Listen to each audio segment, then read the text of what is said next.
Bonsoir les amis, vous êtes avec les Gilets jaunes constituant Pellurepoix sur la constitution de l'an 1, la troisième partie, troisième vidéo avec Fadi Kassem. Bonsoir citoyen.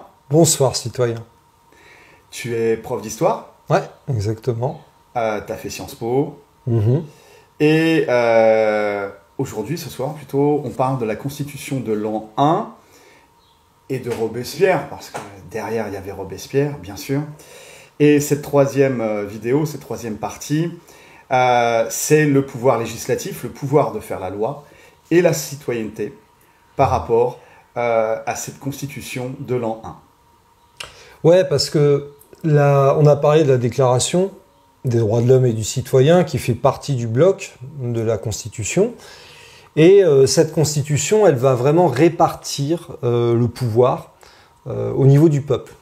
C'est très très clair d'ailleurs. C'est très très clair d'entrée.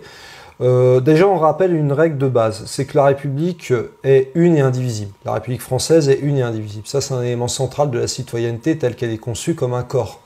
Un corps au sein duquel chaque citoyen va pouvoir exercer le pouvoir à certains moments. Bon. Ce qui est important, c'est qu'à l'époque, effectivement, seuls les hommes peuvent être citoyens, mais tout homme est citoyen. Alors ça, c'est important. Voilà. Ça, c'est important. Tout homme peut être citoyen, et ça, c'est une rupture considérable. Parce que la Constitution de 1791, qui était dans le cadre de la monarchie, c'était un suffrage censitaire.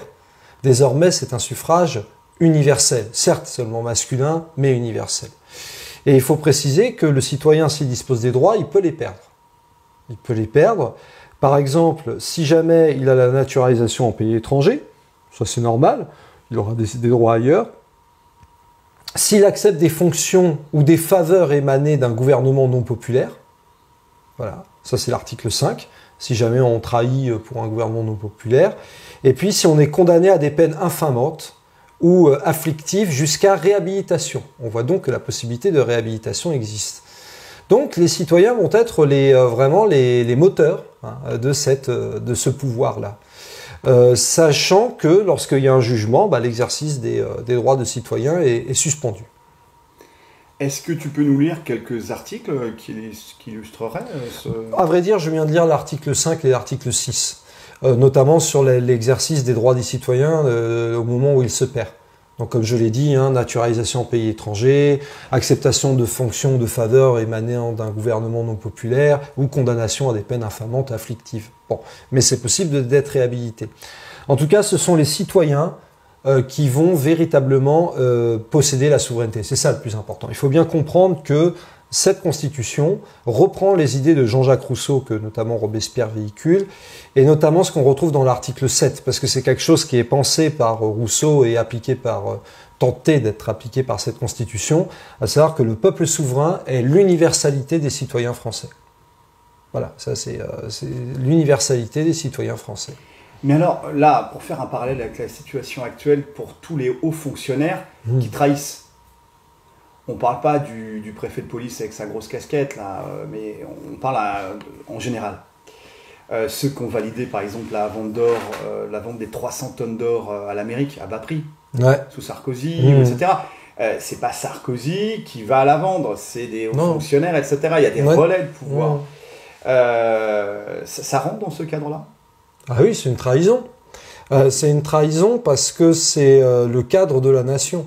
Et la souveraineté, si elle appartient au peuple, elle émane de la nation. D'ailleurs, à ce sujet, j'insiste sur ce point parce que l'article 21 de cette Constitution précise bien que la population est la seule base de la représentation nationale. Donc ça ne peut pas être des fonctionnaires qui échappent qui veulent. C'est une trahison. En cas de trahison, c'est jugement, c'est procès, et puis c'est perdre des droits de citoyens. Parce que, rappelons que la fonction est un devoir, on l'a dit tout à l'heure.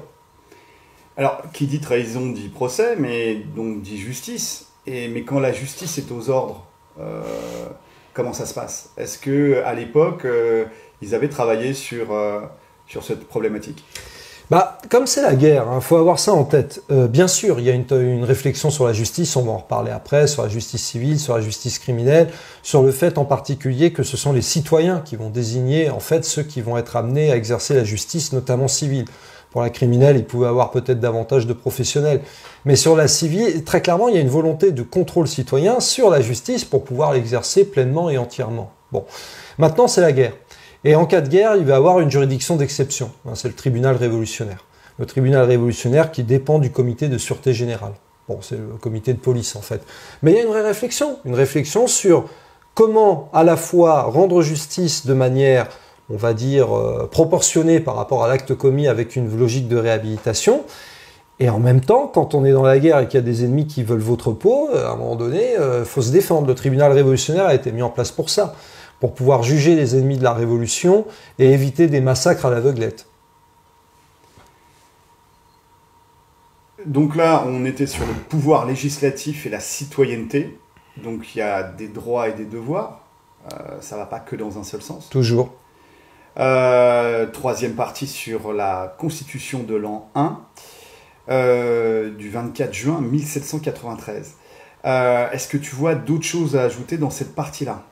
Moi, ce sur quoi j'aimerais insister, parce qu'on l'oublie souvent, mais c'est vraiment la constitution la plus démocratique de l'histoire de France.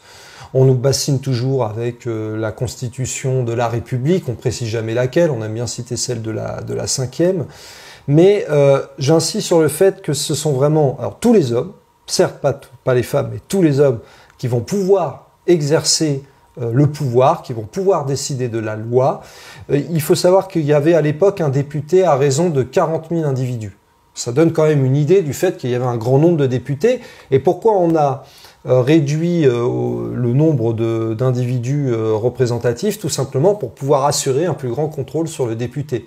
Parce que 40 000 individus, ma foi, ça fait une commune, on va dire, moyenne aujourd'hui, c'est-à-dire qu'on peut interpeller directement le député en disant « mais qu'est-ce que tu as voté là, concrètement ?»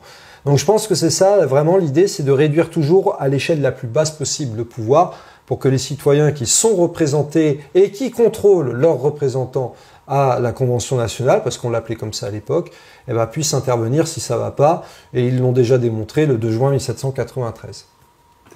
Merci. On va finir la vidéo, on va passer à la 4e vidéo, qui est l'exercice du pouvoir local et national, la balance, la répartition des pouvoirs entre l'échelon national et l'échelon local, toujours sur cette constitution de l'an 1. Merci citoyens, on ne lâche rien. On ne lâche rien. Aou.